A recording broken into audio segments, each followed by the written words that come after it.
un événement très important que nous avons vu cette semaine, que c'est un événement qui informe sur les différents acteurs dans l'homme qui travaillent sur des questions de prévention des conflits, qui travaillent sur des mécanismes de prévention des violences de par le monde. J'ai été très émerveillé par cette connexion et surtout aussi par la diversité des problèmes qui déchirent les membres de communauté au niveau du monde. J'ai vu des participants venir de la Palestine, j'en ai vu qui viennent de l'Ukraine, j'en ai vu qui viennent de la République démocratique du Congo, dans la région des Grands Lacs africains, j'en ai vu qui viennent aussi du Sud-Soudan, et toutes ces régions, majoritairement des régions qui étaient des phases de guerre par-dessus. La folie humaine, l'intolérance et les positionnements politiques, y compris il n'y a pas que la région des Grands Lacs ou encore mon pays, la République démocratique du Congo, qui est seul concerné. J'ai compris que le travail reste encore entier et que des efforts de mutualisation d'engagement paraissent nécessaires et urgents pour faire face à ces nouveaux modes d'opération pour construire des foyers de violence, que ce soit au Moyen-Orient,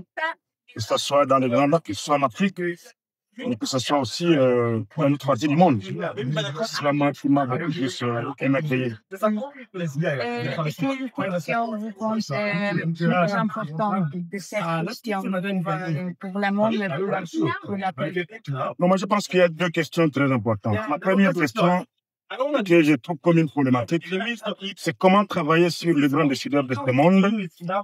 pour que les questions liées au multilatéralisme n'accélèrent pas le piétinement des droits humains, ne banalisent pas les sanctions et surtout comment les inciter à valoriser la vie humaine, les inciter à écouter la voix, les soucis, les aspirations des communautés locales. Parce que et même plus particulièrement, comment aider ces grands décideurs du monde à comprendre qu'à côté des dynamiques politiques, il y a la voix de la société civile qui traîne les aspirations de la communauté au niveau local.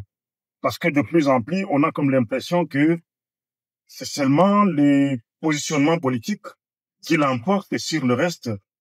Et quand on voit comment, par exemple, les négociations de Doha, chapeautées par les États-Unis pour résoudre la question du conflit qui oppose le Congo et la République démocratique du Congo et le Rwanda, vous trouvez que c'est des positions basées beaucoup plus sur les gains économiques, alors que pendant ces temps, les positions des populations congolaises et rwandaises, c'est de renforcer le bien-vivre transfrontalier pour renforcer les échanges socio-économiques entre les peuples rwandais et les peuples congolais.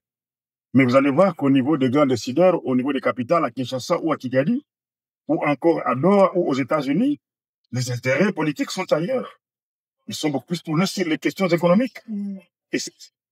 c'est vraiment quelque chose sur laquelle la sortie de ces forums